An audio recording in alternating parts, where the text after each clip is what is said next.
Assalamualaikum warahmatullahi wabarakatuh. Alhamdulillahirabbil alamin wa bihi nasta'in ala umuri dunya waddin. Wassalatu wassalamu ala asyrafil anbiya'i wal mursalin wa ala alihi washabbihi ajma'in, amma ba'du. Raditu billahi rabba wa bil islami dina wa bi Muhammadin nabiyya wa rasulah. Rabbi shrah li sadri wa yassir li amri wahlul 'uqdatam min lisani yafqahu. Alhamdulillah, pada kesempatan kali ini marilah kita senantiasa memanjatkan puji syukur kita atas hadirat Allah Subhanahu wa taala, yang dimana kita masih diberi nikmat iman dan nikmat kesehatan dan nikmat kesempatan oleh Allah Subhanahu wa taala. Dan tidak lupa kita serta mengirimkan selawat serta salam kepada junjungan Nabiullah Muhammad SAW, Nabi yang membawa kita dari alam kegelapan menuju alam yang terang benderang yang saat kita rasakan. Alhamdulillah, pada kesempatan kali ini perkenalkan, nama saya Nufaida NIM 22067 pada kelas reguler 2 jurusan perencanaan wilayah dan kota.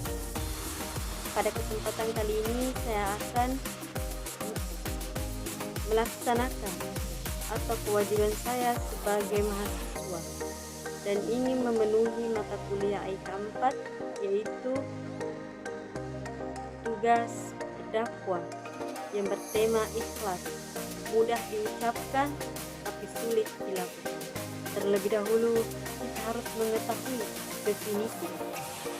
Ikhlas adalah melakukan sesuatu semata-mata karena Allah Subhanahu wa taala, tanpa mengharapkan pujian atau balasan dari makhluk.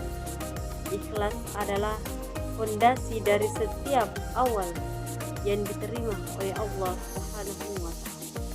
Adapun dalil Al-Qur'an pada surah Al-Bayyinah, yaitu pada surah yang ke-98 ayat 5, yang artinya padahal mereka hanya diperintahkan menyembah Allah dengan ikhlas, menaatinya semata-mata karena menjalankan dan juga agar melaksanakan salat dan menunaikan zakat, dan yang demikian itulah agama yang lurus dan benar.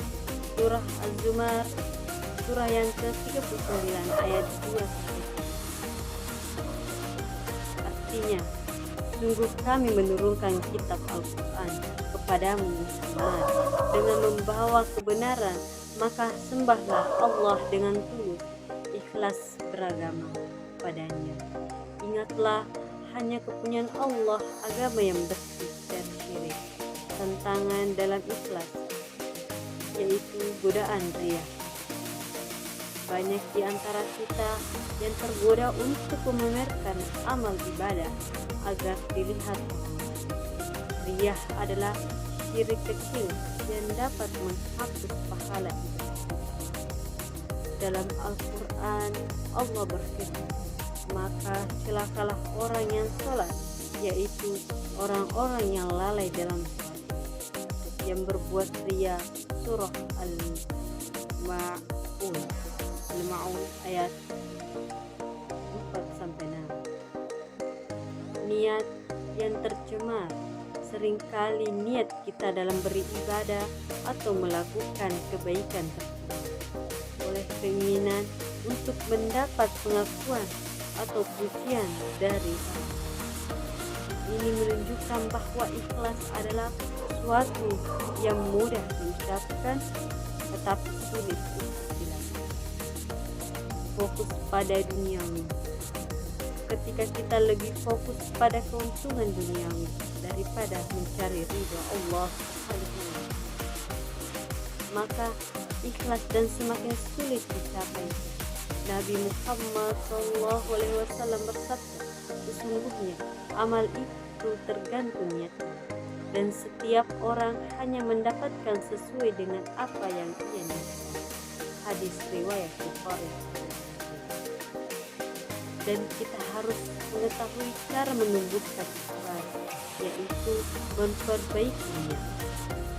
sebelum melakukan amal, kita harus memperbaiki niat kita. Pastikan bahwa setiap amal yang kita lakukan adalah semata-mata untuk oleh Allah Subhanahu wa Ta'ala.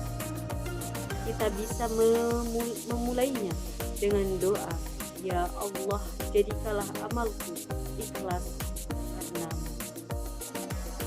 Selanjutnya yaitu kita harus mengingat akhirat dengan mengingat kehidupan setelah mati, dan hisab di akhirat akan membantu kita untuk dalam setiap perbuatan yang kita lakukan, dengan menyadari bahwa hanya amal yang ikhlas akan diterima oleh Allah Subhanahu wa Ta'ala. Kita akan lebih termotivasi untuk berbuat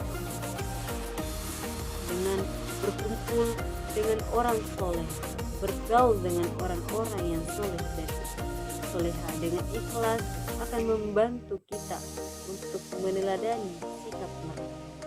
Lingkungan yang baik akan mempengaruhi kita untuk lebih ikhlas dalam beribadah dan bertaat.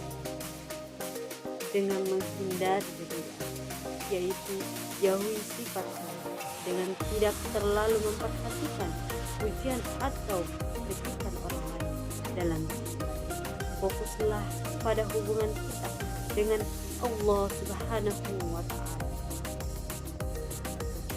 Dengan ikhlas memang mudah diucapkan tetapi sulit untuk dilakukan. Namun dengan usaha dan doa yang sungguh-sungguh, ikhlas memang mudah diucapkan tetapi sulit untuk dilakukan. Namun dengan usaha dan doa yang sungguh-sungguh, kita bisa mencapai keikhlasan dalam setiap amal. Semoga Allah Subhanahu wa Ta'ala memberikan kita kekuatan untuk selalu ikhlas dalam beribadah dan cukup sekian daftar saya. Lebih dan kurangnya mohon dimaafkan.